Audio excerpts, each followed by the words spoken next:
నమస్కారం city cable CPC news కి స్వాగతం. ముందుగా ముఖ్యాంశాలు. అర్హులైన ప్రతి ఒక్కరూ ప్రభుత్వ పథకాలను సద్వినియోగం చేసుకోవాలి. పెన్షన్ల పంపిణీ కార్యక్రమంలో జిల్లా కలెక్టర్ శివశంకర్ లోతేటి వెల్లడి.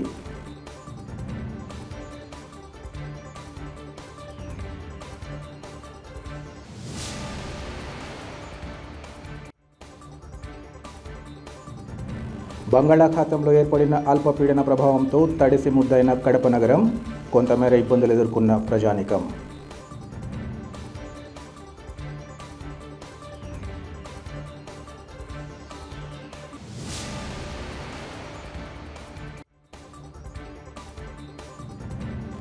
వైఎస్ఆర్సీపీ అధినేత మాజీ ముఖ్యమంత్రి వైఎస్ జగన్మోహన్ రెడ్డి 3 రోజుల పర్యటన నిమిత్తం జిల్లాకు రాక తొలి రోజు పెండ్లిమరి మండలంలో పర్యటించి పులివెందులకు చేరుకున్న మాజీ సీఎం.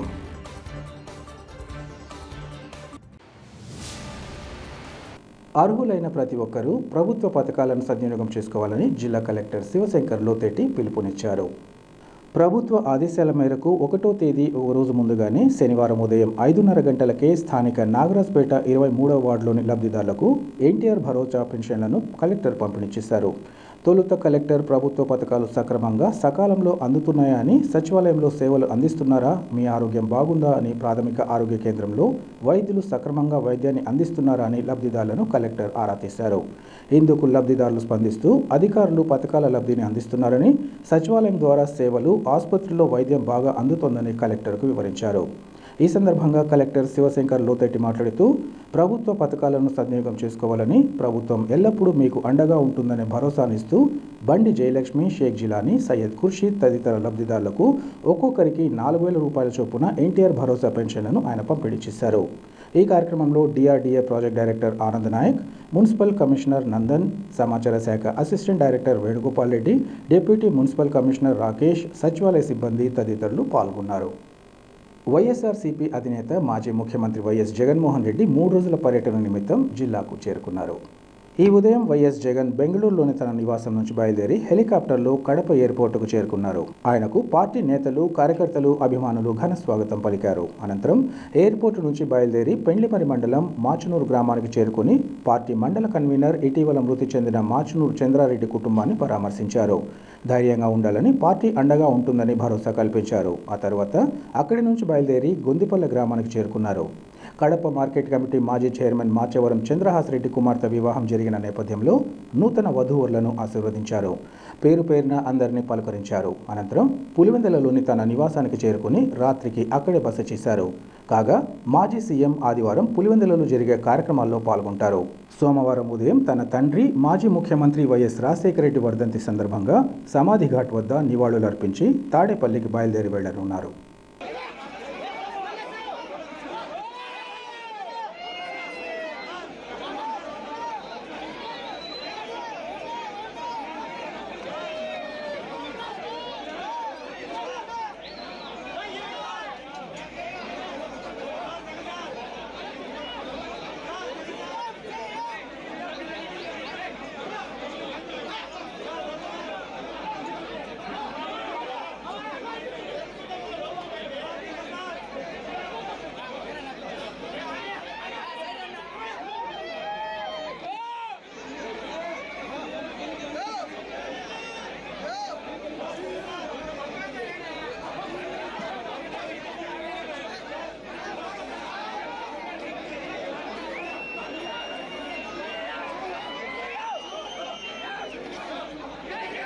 ప్రొద్దుటూరులో మన ప్రభుత్వం అధికారం వచ్చింది కదా అని భావిస్తూ తప్పులు చేస్తానంటే ఒప్పుకునేది లేదని ఎమ్మెల్యే నంద్యాల వరదరాజురెడ్డి తెలిపారు.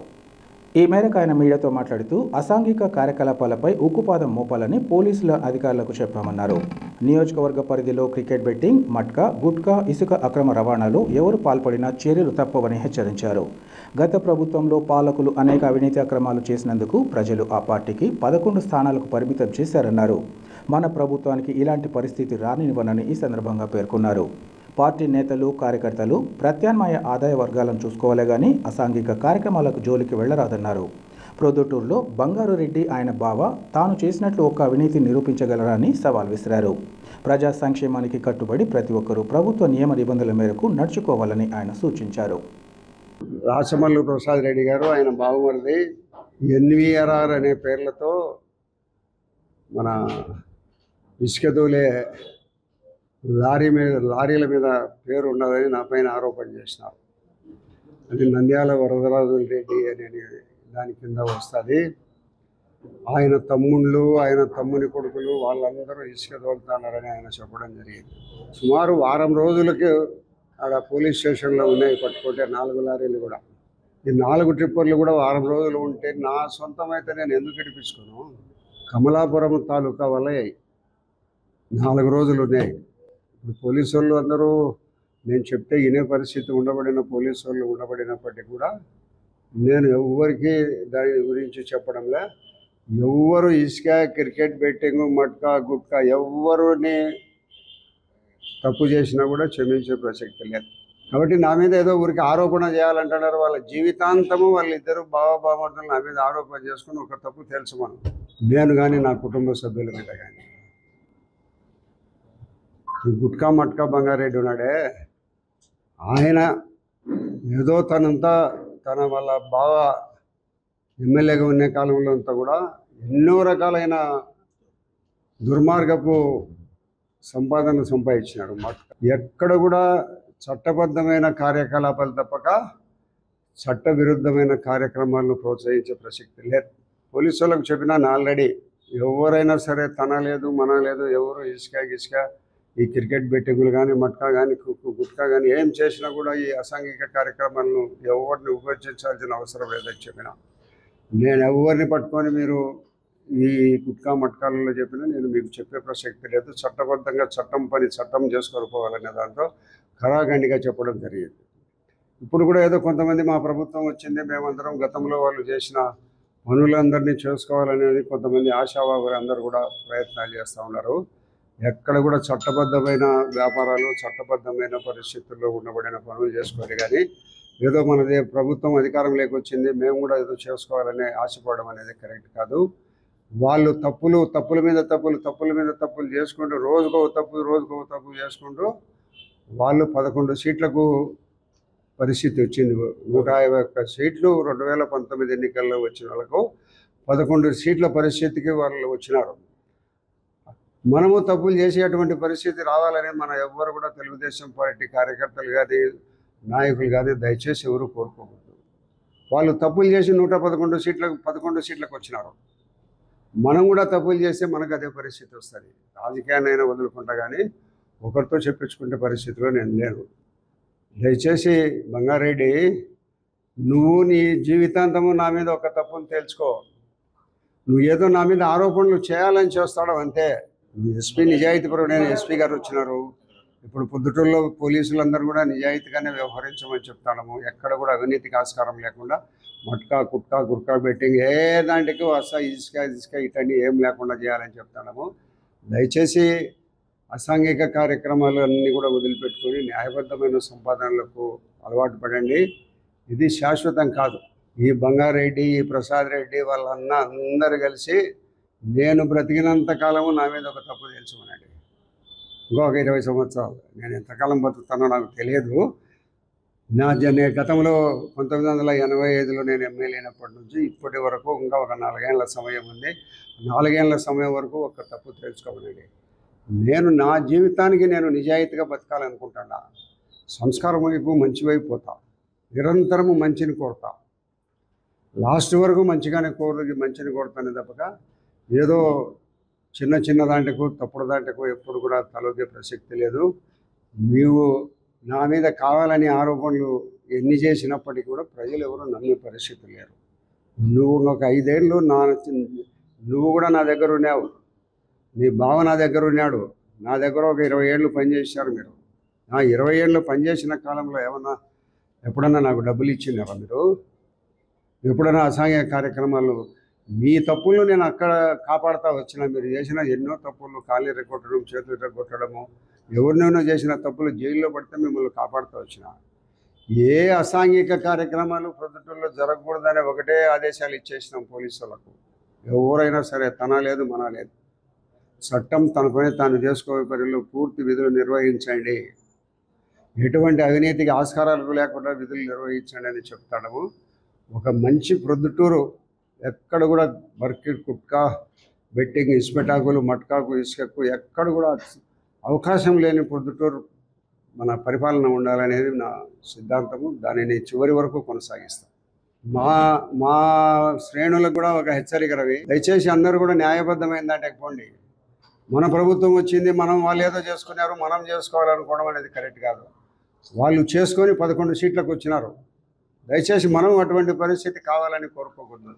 మనము స్వచ్ఛమైన మన ప్రొద్దుటూరులో న్యాయబద్ధమైన పరిపాలన, ధర్మబద్ధంగా ఉండే పరిపాలన ఉండాలని నేను కోరుకుంటున్నాను. అది తప్పకుండా కొనసాగిస్తాము. ప్రస్తుతం ఉండే కలెక్టర్లకు, ఎస్పీలకు కూడా నేను ఇదే మాట చెప్పినాను. ప్రొద్దుటూరులో వచ్చిన పోలీస్ అధికారులకు కూడా అదే మాట చెప్తున్నాను. ఎక్కడ కూడా ఎటువంటి తప్పులకు ఆస్కారం లేని పరిస్థితుల్లో మీరు విధులు నిర్వహించాలని చెప్తాను. బంగాళాఖాతంలో ఏర్పడిన అల్పపీడన ప్రభావంతో ఓ మోస్తరు వర్షం కురిసి కడప నగరం తడిసి ముద్దైంది. గత కొన్ని రోజులుగా జిల్లాలో వేసవికాలం తరహాలో అత్యధిక ఉష్ణోగ్రతలు నమోదయ్యాయి. ఎండ వేడిమికి ఉక్కపోతకు ప్రజలు ఉక్కిరిబిక్కిరయ్యారు. ఈ క్రమంలో శుక్రవారం రాత్రి వర్షం ప్రారంభమై శనివారం తెల్లవారుజాము వరకు ఓ మోస్తరు వర్షం కురిసింది. ఈ కారణంగా కడప నగరంలోని ఆర్టీసీ బస్టాండ్, అప్సరా కూడలి, సంధ్యా circle, Vinayaknagar circle, NGO colony తదితర ప్రాంతాలలో వర్షపు నీరు నిలవడంతో ప్రజలు కొంతమేర ఇబ్బందులు ఎదుర్కొన్నారు. ప్రధాన రహదారిపై వర్షపు నీటి కారణంగా వాహనదారులు ఇబ్బందులు ఎదుర్కొన్నారు. పాఠశాలలు, కళాశాలలకు వెళ్లే విద్యార్థులు, ఇతర పనుల మీద బయటికి వచ్చిన ప్రజలకు చినుకులు కొద్దిపాటి సమస్యలను సృష్టించాయి. మొత్తం మీద ఉదయం 10 గంటల తర్వాత వర్షం కాస్త తెరిపివ్వడంతో ప్రజలు రోజువారీ కార్యక్రమాల్లో నిమగ్నమయ్యారు. రాష్ట్రంలోని కూటమి ప్రభుత్వం ప్రజలకిచ్చిన మాటకు కట్టుబడి నిర్ణీత కాల వ్యవధిలోనే అన్ని రకాల పెన్షన్లను పంపిణీకి తగిన చర్యలు తీసుకోవడం జరిగిందని కడప ఎమ్మెల్యే మాధవిరెడ్డి తెలిపారు. ఈ మేరకు ఆమె మీడియా విజువల్స్ను మీడియాకు విడుదల చేశారు. అనంతరం ఎమ్మెల్యే మాధవిరెడ్డి మాట్లాడుతూ అటు ప్రభుత్వ అధికారులు, ఇటు టీడీపీ నేతలు, కార్యకర్తల కృషి ఫలితంగా శనివారం ప్రారంభించిన పింఛన్ల పంపిణీ మధ్యాహ్నానికి 90% పంపిణీ పూర్తి చేయడం జరిగిందన్నారు. ముఖ్యమంత్రి చంద్రబాబు ప్రభుత్వం ఈ కార్యక్రమాన్ని తొలి నుంచి ఎంతో ప్రతిష్టాత్మకంగా తీసుకుందన్నారు. సెప్టెంబర్ 1వ తేదీ ఆదివారం కారణంగా శనివారమే ఈ కార్యక్రమాన్ని నిర్వహించాలని ప్రభుత్వం ఆదేశించిందన్నారు. ప్రభుత్వ ఆదేశాలను పాటిస్తూ ఈ కార్యక్రమాన్ని విజయవంతం చేసిన అధికారులు, ప్రభుత్వ సిబ్బంది, టీడీపీ నేతలు, కార్యకర్తలకు ధన్యవాదాలు తెలియజేస్తున్నామన్నారు. రాబోయే కాలంలో ఇదే స్ఫూర్తితో పనిచేసి కూటమి ప్రభుత్వం ప్రజల మన్ననలు పొందేలా పనిచేయాలని ఆమె సూచించారు. ఈరోజు మధ్యాహ్నం 12 గంటల వరకే 90% పింఛన్ల పంపిణీ కార్యక్రమాన్ని అధికారులు, తెలుగుదేశం పార్టీ కార్యకర్తలు, కూటమికి సంబంధించిన కార్యకర్తలు కలిసి పంపిణీ చేయడం జరిగింది.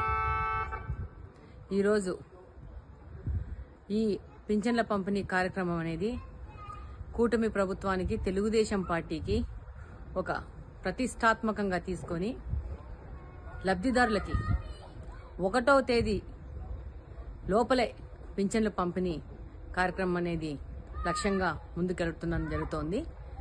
అందులో భాగంగా రేపు ఆదివారం అవడం వల్ల ఈరోజు 31వ తేదీ, ఆగస్టు 31వ తేదీ పింఛన్ల పంపిణీ కార్యక్రమం విజయవంతంగా పూర్తి చేసి అందులో పాలు పంచుకున్న ప్రభుత్వానికి సంబంధించిన అధికారులకి, అలాగే తెలుగుదేశం పార్టీ కార్యకర్తలకి, కుటుంబ సభ్యులకి, అలాగనే కూటమికి సంబంధించిన కుటుంబ సభ్యులకి అందరికీ ధన్యవాదాలు తెలియజేసుకుంటున్నాము. పేద, బలుగు, బలహీన వర్గాల సంక్షేమమే పరమావధిగా పుట్టిన తెలుగుదేశం పార్టీ ఎన్నికల మేనిఫెస్టోలో చెప్పిన విధంగా పింఛన్ల పంపిణీ కార్యక్రమాన్ని మరొక్కసారి విజయవంతంగా పూర్తి చేసుకొని ముందుకెళ్తున్నందుకు ప్రతి ఒక్కరికి శుభాకాంక్షలు, ధన్యవాదాలు. Thank you very much. మీ రెట్టప్ప గారి మాధవి. సినీ, రాజకీయ రంగాలలో నందమూరి బాలకృష్ణ విజయవంతంగా రాణిస్తూ తన ప్రత్యేకతను చాటుకుంటున్నారని బాలకృష్ణ, నందమూరి అభిమాన సంఘాల నేతలు తెలిపారు. నందమూరి బాలకృష్ణ సినీ పరిశ్రమలో అడుగిడి 50 సంవత్సరాలు పూర్తి చేసుకున్న సందర్భంగా కడప నగరంలో వేడుకలను నిర్వహించారు. నగరంలోని ఎన్టీఆర్ సర్కిల్లో 50 కిలోల కేక్ కట్ చేసి సంబరాలను నిర్వహించారు. ఈ సందర్భంగా ఆయా నేతలు మాట్లాడుతూ 1974లో ఆగస్టు 31వ తేదీన తాతమ్మ కళ సినిమా ద్వారా సినీ రంగానికి పరిచయం అయ్యారన్నారు. నాటి నుంచి నేటి వరకు సినీ జగత్తులో ట్రెండ్ సెట్టింగ్ చేసిన బాలకృష్ణ తండ్రికి తగ్గ తనయుడని నిరూపించుకున్నారన్నారు. శ్రీరామరాజ్యం సినిమాతో అన్ని వర్గాల మెప్పు పొందారని ఈ సందర్భంగా పేర్కొన్నారు. 1982లో తెలుగుదేశం పార్టీ ఏర్పాటు చేసిన సమయంలో తన తండ్రి ఎన్టీ రామారావుకు అన్ని విధాలా తోడ్పాటు అందించి పార్టీని అధికారంలోకి తీసుకురావడంలో తన వంతు పాత్ర పోషించారన్నారు. రాజకీయ రంగంలో హిందూపురం శాసనసభ్యుడిగా 3 పర్యాయాలు కొనసాగుతూ ప్రజల మన్ననలు పొందుతున్నారని తెలిపారు.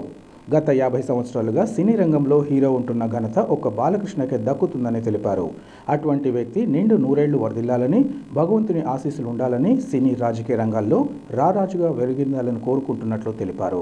ఈ కార్యక్రమంలో బాలకృష్ణ అభిమాన సంఘం ప్రతినిధులు గోవర్ధన్ రెడ్డి, పీరయ్య, హరిప్రసాద్ తదితరులు పాల్గొన్నారు.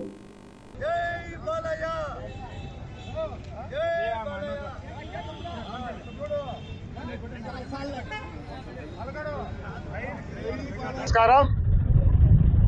నందమూరి బాలకృష్ణ సినీ ప్రపంచంలో 50 సంవత్సరాలు పూర్తి చేసుకున్న శుభ సందర్భంలో కడప నగరంలో, కడప జిల్లాలో, కడప నగరంలో 50 సంవత్సరాల సినీ రంగ ప్రవేశ సంబరాలు ఇవాళ బాలయ్య బాబు అభిమాన సంఘము, నందమూరి అభిమాన సంఘాల ఆధ్వర్యంలో మరి కడప పట్టణంలో ఎన్టీఆర్ సర్కిల్ నందు ఘనంగా బాలయ్య బాబుకు నీరాజనం పలుకుతా ఉన్నాం. ఎందుకంటే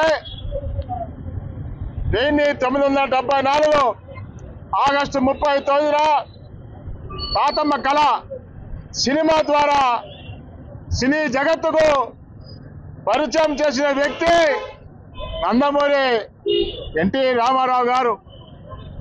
ఆయన కొడుకును సినీ రంగంలో దీప్యమానంగా వెలగాలని ఒక ఆశీర్వాదంతో ఆయన సినీ రంగంలోకి తీసుకొచ్చిన ఘనత ఎన్టీ రామారావు గారిది. ఆ రోజు నుంచి ఈ రోజు వరకు కూడా సినీ జగత్తులో నందమూరి వంశం, బాలయ్య బాబు ట్రెండ్ అంటే అది ఒక సినిమాలో అది ఒక ట్రెండ్గా మారి సినిమాలకే ట్రెండ్ సృష్టించిన వ్యక్తి బాలయ్య బాబు. ఒకరు సమరసింహారెడ్డి, నరసింహనాయుడు అటువంటి సినిమాలు వచ్చినప్పుడు ఆ ట్రెండ్ను బట్టి మిగతా హీరోలు కూడా అటువంటి సినిమాలు చేసినారు తప్ప వేరే ట్రెండ్ పోలేకపోయినారు. అదేవిధంగా బాబు దర్శకత్వంలో ఆయన 54వ ఏటలో శ్రీరామరాజ్యం రామునిగా వేషం వేసి అఖిలాంధ్ర ప్రజానీకానికి వాళ్ళ ఆనందాన్ని ఇచ్చినటువంటి వ్యక్తి బాలయ్య బాబు గారు. అదేవిధంగా రాజకీయ రంగంలో ఎన్టీ రామారావు గారు ఎక్కడైతే హిందూపూర్లో మొట్టమొదటిగా తెలుగుదేశం పార్టీ పెట్టినప్పుడు ఎమ్మెల్యే అయినారో అదే హిందూపురం నుంచి బాలయ్య బాబు గారు 3 పర్యాయాలు ఇవాళ ఆయన కూడా ఎమ్మెల్యేగా, శాసనసభ్యుడిగా కొనసాగుతూ ముందుకు వెళ్తా ఉన్నారు. అదేవిధంగా 82లో తెలుగుదేశం పార్టీ పెట్టినప్పుడు నందమూరి బాలయ్య బాబు గారు కడప జిల్లా యావత్తు కూడా ఆయన ప్రచార రథంలో ప్రచారం చేసి తెలుగుదేశం పార్టీ అభ్యర్థుల కృషికి గెలుపుకు కృషి చేసిన వ్యక్తి నందమూరి బాలయ్య బాబు గారు. కాబట్టి సినీ రంగమే కాదు రాజకీయ రంగంలో కూడా ఇవాళ రాణిస్తున్నటువంటి వ్యక్తి నందమూరి బాలయ్య బాబు గారు. కాబట్టి ఆయనకు కులాలతో మతాలతో ఎటువంటి సంబంధం లేకపోయినా అభిమానులను దగ్గర చేర్చుకొని, ఎందుకంటే నేను తెలుగుదేశం పార్టీలో చేరినప్పుడు నన్ను హక్కున చేర్చుకొని ఇవాళ వరకు కూడా ఏదైనా ఫోన్ చేస్తే పలికేటువంటి వ్యక్తి నందమూరి బాలయ్య బాబు గారు. ఎంతో మంది క్యాన్సర్ బారిన పడితే ఒక చిన్న ఫోన్ చేస్తే ఎంతో మంది రోగులకు ఉచితంగా ట్రీట్మెంట్ చేసినటువంటి బసవ తారక క్యాన్సర్ హాస్పిటల్కి ఇవాళ అధ్యక్షుడిగా ఉండి కొన్ని లక్షలాది మంది క్యాన్సర్ పేషెంట్లకు ఆయన ప్రాణం పోస్తున్నటువంటి వ్యక్తి నందమూరి బాలయ్య బాబు గారు. కానీ సినీ జగత్తులో 50 సంవత్సరాలు అంటే ఆనాటి నుంచి కూడా 74 నుంచి కూడా ఈ రోజు కూడా ఒక హీరోగా ఉన్నటువంటి వ్యక్తి ఎవరైనా ఉన్నారా ఈ ప్రపంచంలో అంటే ఒక్క నందమూరి బాలయ్య బాబు అని చెప్పి మేము తెలియజేస్తా ఉన్నాం. కాబట్టి ఆయనకు నిండు నూరేళ్ళు ఆ దేవదేవుడు ఆశీస్సులు ఉండాలని చెప్పి ఇంకా మంచి మంచి సినిమాలు ఇవాళ 109 సినిమాలు పూర్తి చేసుకుని 110వ సినిమా ఇవాళ త్వరలో రిలీజ్ కాబోతా ఉంది. కాబట్టి ఒక సినిమాకు ఒక సినిమా వైవిధ్యంగా నటిస్తూ ముందుకు పోతున్నటువంటి మా బాలయ్య బాబు గారికి ఇంకా ఇంకా ఇంకా ఆ దేవదేవుని యొక్క ఆశీస్సులుండి ఇంకా నిండు నూరేళ్లు సినీ జగత్తులో ఆయన రారాజుగా వెలుగొందాలని చెప్పేసి ఎన్టీ రామారావుకు తగిన పుత్రుడు అనిపించాలని చెప్పేసి మేము కోరుతా ఉన్నాం. ఈ ప్రస్థానం 50 సంవత్సరాలు పూర్తి చేస్తున్న సందర్భంగా కడప జిల్లా బాలకృష్ణ అభిమాన సంఘం ఆధ్వర్యంలో కడపలో జరుగుతున్నటువంటి ఈ వేడుక నిజమైన ఘనమైన అభిమానులు సంతోషదగ్గ పండుగ వాతావరణంలా చేసుకుంటున్నాం. ఆనాడు తాతమ్మ కళతో చిత్రరంగ ప్రవేశం చేసి నేటికి 109 చిత్రాలు 129 నటీమణులతో నటించిన ఘనత ఒక్క నందమూరి బాలకృష్ణ గారికే దక్కింది. అలాగే ఆయన నందమూరి తారక రామారావు సినీ వారసత్వం కానీ రాజకీయ వారసత్వం కానీ పునికి పుచ్చుకొని అప్పటి నుంచి నేటి వరకు తన వంతు రాజకీయాలలో కానీ సినిమాలలో కానీ ఆయన పాత్ర పోషిస్తూ ఎనలేని అభిమానం చూరగొన్నాడు. అలాగే రేపు హైదరాబాదులో జరగబోవు 50 సంవత్సరాల సినీ పక్షానికి అతిరథ మహారాజులు తెలుగు రాష్ట్రాల ముఖ్యమంత్రులు ఇద్దరు స్టాలిన్ గారు, చిరంజీవి గారు, మొత్తం రజనీకాంత్, మమ్ముట్టి, మోహన్ లాల్ ప్రతి ఒక్కరు హాజరై అది ఒక కన్నుల పండుగగా జరుగుతుంది. కావున నందమూరి బాలకృష్ణ అనేవాడు ఒక ట్రెండ్ సెట్ చేస్తాడు కానీ ఆయన ట్రెండ్ను ఫాలో అయ్యే రకం కాదు. 65 సంవత్సరాలు ఈరోజు ఆయనకున్నా కూడా ఇప్పటికీ ఆయనను యూత్ ఫాలో అవుతున్నారు కానీ ఎవరు ఆయన ఒకటి ఫాలో అయ్యే క్వశ్చనే లేదు. అలాగే తన తల్లి క్యాన్సర్తో చనిపోతే వేరే ఒకరు చనిపోకూడదనే ఉద్దేశంతో క్యాన్సర్ హాస్పిటల్ సాధించి ఎంతో మందికి ఫ్రీగా ట్రీట్మెంట్ ఇస్తూ ఇప్పటికీ ఆయన 3 రంగాల్లో దేదీపంగా వెలుగుతున్నాడు. రాజకీయాల్లో కానీ సినీ రంగంలో కానీ 10 మందికి సేవ చేయడంలో బసవతారకంలో. కాబట్టి ఆయన ఇంకా చాన్నాళ్ళు ఇలాగే 50 సంవత్సరాలు 100 వసంతాలు చేసుకోవాలని చెప్పి మేము మొత్తం అభిమానులను సంతోషపడుతూ చేస్తున్నాం. కడప ఎన్టీఆర్ జరిగినందు బాలకృష్ణ అభిమాన సంఘ ఆధ్వర్యంలో బాలకృష్ణ గారి సినీ రంగంలో 50 ఏళ్ల ప్రస్తావన పూర్తయిన సందర్భంగా తండ్రిని మించిన తనయుడుగా పౌరాణికలో అయితేనేమి, జానపదలో అయితేనేమి, సాంఘిక చిత్రాల్లో అయితేనేమి విభిన్న పాత్రల్లో ఎన్టీ రామారావు తర్వాత అంతటి నటుడు బాలకృష్ణ గారి అనే దాంట్లో ఏమాత్రం కూడా అనుమానం లేదు. ఈరోజు 5 కోట్ల మంది ఆంధ్రులందరూ కూడా ఆయన 50 ఏళ్ల సందర్భంగా అందరూ కూడా ఒక పండగ వాతావరణంలో జరుపుకుంటున్నారు. ఎందుకంటే మహానటుడు ఎన్టీ రామారావు గారి పుట్టుడు ఆయన మర్చిపోయినా ఆయన్ను మరిపించే విధంగా బాలకృష్ణ నటన ఉంది కాబట్టి అందరూ కూడా ఎన్టీ రామారావును గుర్తు చేసుకుంటున్నారు. ఆ మహాన్ బావుని కడుపులో అంతటి నటుడు పుట్టడం నిజంగా ఈ ఆంధ్రప్రదేశ్లో సినీ ప్రియులకు ఎవరైతే బాలకృష్ణ అభిమానులకైతేనేమి, అదేవిధంగా తెలుగుదేశం పార్టీ నాయకులైతేనేమి అందరూ కూడా ఈ 50 ఏళ్లే కాదు 100 ఏళ్ళు కూడా ప్రస్తావన ఉండాలా. ఎందుకంటే ఆయన పాత్రలు ఎవరు కూడా ఈ రోజుటి కూడా ఎవరు కూడా పోషించలేరు. ఎందుకంటే విభిన్నమైన పాత్రలు ఆయన నటిస్తున్నాడు, ప్రజలను మెప్పిస్తున్నాడు. కాబట్టి ఆయన ప్రస్తావన 100 ఏళ్ళు ఉండాలని చెప్పి మేము మనస్ఫూర్తిగా తెలుగుదేశం పార్టీ తరఫున మేము కోరుకుంటున్నాం. ప్రొద్దుటూరు పట్టణంలో కాలువలు, రోడ్ల ఆక్రమణలపై ఎమ్మెల్యే నంద్యాల వరదరాజురెడ్డి ఆగ్రహం వ్యక్తం చేశారు. వర్షాలు కురుస్తున్న నేపథ్యంలో ప్రొద్దుటూరులోని పలు ప్రాంతాలలో ఎమ్మెల్యే పర్యటించారు. పట్టణంలోని పలు చోట్ల రోడ్లపై నీళ్లు నిలబడుతున్నాయంటే కారణం ప్రొద్దుటూరు ప్రజలేనని అన్నారు. రోడ్లు, కాలువలు ఆక్రమణకు గురి కావడంతో కాలువలు పూడిక తీయడానికి మనుషులు పోలేని పరిస్థితి నెలకొందన్నారు. ఆక్రమణలతో ఇళ్లు నిర్మాణాలు చేపడుతుంటే రోడ్లపై నీళ్లు నిలవకుండా ఎలా ఉంటాయని ఆయన ప్రశ్నించారు. మన ప్రొద్దుటూరు ఎలా ఉండాలని మనమే నిర్ణయించుకోవాలని అన్నారు.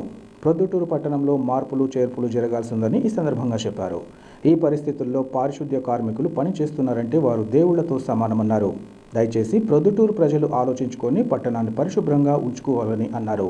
ప్రతి ఒక్కరికి సోషల్ రెస్పాన్సిబిలిటీ ఉండాలని, రోడ్లపై కాలువలపై ఇల్లు నిర్మించేటప్పుడు ప్రజలందరూ ఆలోచించి నిర్ణయం తీసుకోవాలని కోరారు. ప్రొద్దుటూరు పట్టణంలో నీళ్లు నిలవైనాయి కాలువలు పోలే ఈ పోలే చెత్త ఎత్తలేదు ఎత్తంటాడు. దీనికన్నిటికూ కారకులు ఎవరు? ప్రొద్దుటూరులో నివసించే ప్రజలు. అక్రమంగా రోడ్లను ఆక్రమిస్తున్నారు, అక్రమంగా మన మురుగునీటి కాలువలను ఆక్రమిస్తున్నారు, చెత్తా చెదారాన్ని కాలువలో వేస్తున్నారు, డ్రైన్లలో వేస్తున్నారు.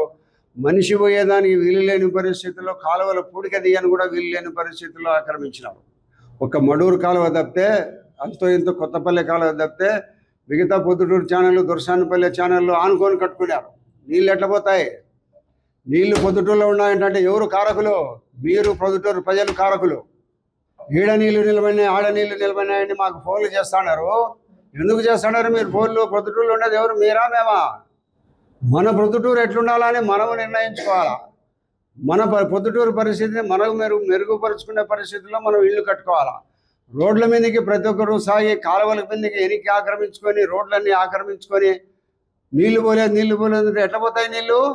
ఇది ఈ నీరు పోలే ఎట్లా ఎందుకు నీళ్ళు పోలేని పరిస్థితిని ప్రతి ఒక్కరూ వారంతగా వారు అవగాహన చేసుకొని ఏం మనం చేసినాం, మనం ఎంత కాలువ భూమిలోకి ఎంత సాగినాం, రోడ్డులోకి ఎంత సాగినాం, ఇంకా డ్రైన్లలోకి ఎంత సాగినాం, డ్రైన్లలో ఎంత చెత్త వేస్తున్నాము, ఇవన్నీ ఏదో పారిశుద్ధ్య కార్మికులు ఈరోజు ప్రొద్దుటూరును ఇంత శుభ్రంగా అంతో ఇంత ఇచ్చినారంటే నిజంగా దేవుళ్ళు వాళ్ళు. నా అభిప్రాయంలో నేను వస్తాను, వర్షం పడుతుంది, ఆ చెత్త కుండీలు ఎత్తున్నారు పాపం. వారి మీద దయా సానుభూతి ఉందా మీకు? వాడు ఒక చేతులు నమస్కారం పెడితే నేను 2 చేతులతో పెట్టినా. వాళ్ళు చేసే దాని వల్ల పొద్దుటూరు పరిశుభ్రంగా ఉండాలని జ్ఞానము బుద్ధి కలిగి బతకాలి మనం. ఇటువంటి జ్ఞానం బుద్ధి లేకుండా మనం ఏదో రోత చేస్తాంటేనో, మనం ఇష్టం వచ్చినట్టు కాలువలు ఆక్రమించుకుంటాంటేనో, డ్రైన్లు ఆక్రమించుకుంటాంటేనో నీళ్ళు పోవాలంటే ఎట్లా పోతాయి నీళ్ళు? ప్రతి ఒక్కడు చెత్త, ప్లాస్టిక్ పేపర్లు, ప్లాస్టిక్ సీసాలు అంతా రోడ్ల మీద వేస్తున్నారు. కొన్ని ప్రాంతాలలో నీళ్లు పోని పరిస్థితుల్లో వీటన్నిటితో నిండిపోయింది. దయచేసి ప్రొద్దుటూరు ప్రజలందరూ ఆలోచించుకొని మన పొద్దుటూరును మనం పరిశుభ్రమైన వాతావరణంలో పెట్టుకోవాలా. కాలువలు విస్తారంగా నీళ్లు పోవాలా, వర్షం నీళ్లు పోవాలా, డ్రైన్ పైన నుంచి వచ్చిన వర్షం నీళ్లు పోవాలంటే డ్రైన్లు విశాలంగా ఉండాలా, డ్రైనేజీలు విశాలంగా ఉండాలా. కిందికి దిగుబోయేసి మడూరు కాలువ, Kothapalle channel, Proddatur channel, Dorasanipalle channel విస్తృతంగా ఉండాలా. ఎక్కడ ఎవరు మనుషులు దిగి చేయాలంటే ఎట్లా చేయాలంటే వాళ్ళు మనుషులే కదా. ఎవరి బాధ్యత ఇది? రోడ్లను ఆక్రమించేది, కాలువలను ఆక్రమించుకొని నీళ్లు పోకుండా చేసింది ఎవరు? కొంతమంది మంచోళ్ళు మేము ఆక్రమించలేదు అనొచ్చు, కానీ ఆక్రమించామని నువ్వు నివారించగలిగినావా? నీకు బాధ్యత లేదా? సోషల్ రెస్పాన్సిబిలిటీ లేదా? ఎవరు చెప్తే ఏం నాకు చెడ్డలే అనుకుంటున్నారు. ప్రజలు ప్రతి ఒక్కరూ జవాబుదారీతనంలో నడుచుకోవాలా, చట్టానికి బద్దులమై ఉండాలా. ప్రతి ఒక్కరూ ఏదో చేస్తారులే మనకేమనుకునేది కరెక్ట్ కాదు. మనం ఏం చేస్తున్నాం, మనం ఎంత మంచిగా నడవడిక నడుస్తున్నాము, మనం ఉండాల్సిన లిమిట్స్ హద్దులు ఏంటి మనం అనేది ఆలోచించుకొని ఇల్లు నిర్మాణము, ఇంటి నిర్మాణం చేసుకోవాలా. కాలువల నిర్మాణంలో కూడా కాలువలు ఆక్రమించడం కానీ, రోడ్ల మీదకి పెట్టుకోవడం కానీ అనేది కరెక్ట్ కాదని ప్రజలందరూ ఆలోచించి నిర్ణయం తీసుకోవాలా అనేది కోరుతాను. వార్తలు ముగించే ముందు ముఖ్యాంశాలు మరోసారి. అర్హులైన ప్రతి ఒక్కరూ ప్రభుత్వ పథకాలను సద్వినియోగం చేసుకోవాలి. పెన్షన్ల పంపిణీ కార్యక్రమంలో జిల్లా కలెక్టర్ శివశంకర్ లోతేటి వెల్లడి.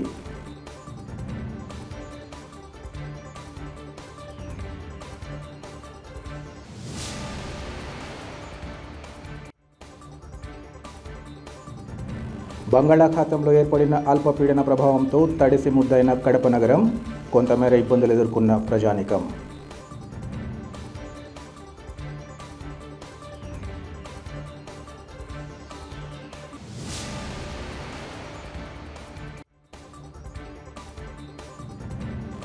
వైఎస్ఆర్సీపీ అధినేత మాజీ ముఖ్యమంత్రి వైఎస్ జగన్మోహన్ రెడ్డి 3 రోజుల పర్యటన నిమిత్తం జిల్లాకు రాక తొలి రోజు పెండ్లిమరి మండలంలో పర్యటించి పులివెందులకు చేరుకున్న మాజీ సీఎం.